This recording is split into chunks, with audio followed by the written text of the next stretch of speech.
ঘি তৈরি হয়ে গেল।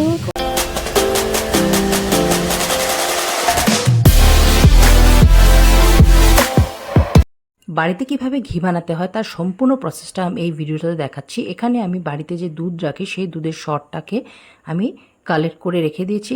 আমাদের ফ্রিজের মধ্যে 10 দিনের মতো ঘির এই সরটা রাখলে কোনো প্রবলেম হয় না। তো আমি এখানে 2 ভাগে সর রেখেছিলাম, কারণ প্রথম ভাগের একটা কমপ্লিট হয়ে গেলে একটু থিক হয়ে যায়। তারপর আরেকটা বাটিতে রেখেছিলাম। 2টো বাটি সরটাকে আমি একসাথে মিলিয়ে নিয়েছি। মিলিয়ে নিয়ে ভালো করে চটকে নিচ্ছি, কারণ কি সরগুলো যে কাপড়ের মতো থাকে সেই জিনিসটাকে পুরো ভেঙে দিতে হবে। ভেঙে দেওয়ার পর আমি কিভাবে এই ঘিটাকে বানাচ্ছি সবাই দেখো। এইভাবে ঘি বানালে, ঘরে বানানো ঘি, সত্যিকারের পিওর ঘি কীরকম হয় সবাই বুঝতে পারবো। বাজারের ঘি আর এটার মধ্যে কিন্তু অনেক তফাৎ আছে। সেই তফাৎটাই আমি ঘরে ঘিটা বানানোর পরে বুঝতে পেরেছি। তো তোমরা সবাই আমার সাথে থাকো। এইভাবে আমাকে ঘিটাকে মারতে হবে। এটাকে ঘি মাখন মারা বলে হয়। এটা করতে হাত দিয়ে ঘুরিয়ে ঘুরিয়ে করতে হবে। করতে খুব বেশি সময় লাগে না, 10 মিনিটের মতো লাগে, কিন্তু একটু ধৈর্য রাখতে হবে। প্রত্যেকটি 2-3 মিনিটের পরেই এটার স্ট্রাকচারের মধ্যে একটু পরিবর্তন লক্ষ্য করা যায়। সেই পরিবর্তনটা লক্ষ্য করার পরে যখন একটু ছানা ফাটার মতো হয়ে যাবে, সেই সময়টাতেই কিন্তু আমাদের এই মাখনটাকে মারা কমপ্লিট হবে। তো সেটার জন্য একটু সময় লক্ষ্য করতে লাগবে। আর এই জিনিসটা আমি ক্যামেরাবন্দি করেছি, ক্যামেরায় হয়তো বা একটু দেখতে অসুবিধা হচ্ছে, কিন্তু আমি লাস্ট প্রসেস পর্যন্ত আমি বললাম 10 মিনিট টাইম ধৈর্য রেখে এটাকে মারতে লাগবে। যখন কমপ্লিট মারা হয়ে যাবে নিজেরাই তোমরা বুঝতে পারবে যে মাখনটা আলগা হয়ে একটা ছাকড়া ভাব হয়ে গেছে। মাখনটাকে এখন আমরা এক জায়গায় অ্যাকুমুলেট করতে পারবো। তো এখন অনেকটা আমার হয়ে গেছে। আমি খুব স্পিডে দেখাচ্ছি, কারণ কি লম্বা একটু ভিডিওটা না দেখালে, পুরোটা না দেখালে যারা এটা দেখতে চাইছো ঘরে বানানো ঘি কীভাবে করতে হয় সেইটার জন্য একটু লম্বা প্রসেসটা করতেই হবে। তাই আমি এভাবে দেখালাম। এটা করার সময় পুরোপুরি ভালো করে যখন আমরা মারতে থাকবো, সঙ্গে কিন্তু আমরা ফ্রিজে ঠান্ডা জল রেডি রাখতে লাগবে। কারণ কি আমরা যখন এই মাখনটাকে এক জায়গায় করব, সেটার জন্য কিন্তু ঠান্ডা জল মাস্ট। ঠান্ডা জল দিয়েই আমরা কিন্তু এই মাখনটাকে মারতে পারবো। তো এইভাবে আমি ঘি বানানোর প্রসেসটা দেখাচ্ছি। ঘি বানানোর প্রসেসটা কিন্তু খুবই সহজ, খুব একটা কঠিন জিনিস নয়। আমরা কিভাবে ঘি বানাবো সেটা, ঘরে যে দুধ রাখা হচ্ছে সেই দুধের যেটা সর জমছে সেই সরটা বা মালাইটা, সেটাকে আমরা কালেক্ট করে আমরা এই ঘিটা বানাতে পারি। আর এই ঘির বিশুদ্ধতাটা যখন তোমরা নিজেরা বুঝতে পারবে, জাস্ট লাইক সর্ষের তেলের মতো লিকুইড থাকে। কেনা ঘি কিন্তু এরকম আমাদের থাকে না।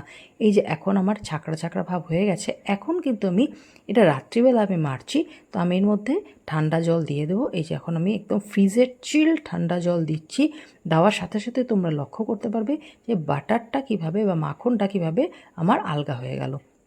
এখন আমি মাখনটাকে জমা করে রেখে দেবো। এটা আমি রাত্রিবেলা আর ঘিটা বানাবো না, আবার এটাকে ফ্রিজে রেখে দেবো। কারণ কি আরেকটু ঠান্ডাও হয়ে গেল, আর তখন সম্পূর্ণ মাখনটা আমার একটুকু মিস যাবে না। সম্পূর্ণ মাখনটাকে আমি এখানে জড়ো করতে পারছি।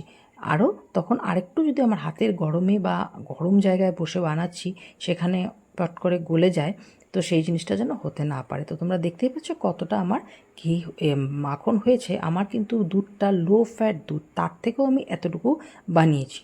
বানানোর পর এটাকে আমি নেক্সট দিন সকালে, কালকে সকালবেলা এটাকে আমি ঘিয়ে রূপান্তরিত করব। তো এখন আমি তোমাকে দেখাচ্ছি এটা কিভাবে আমি মাখনটাকে ওই জলের মধ্যেই অ্যাকুমুলেট করে একটা বলের মতো বানিয়ে রেখেছি। কতটা মাখন হয়েছে এইটুকুনি সরের থেকে।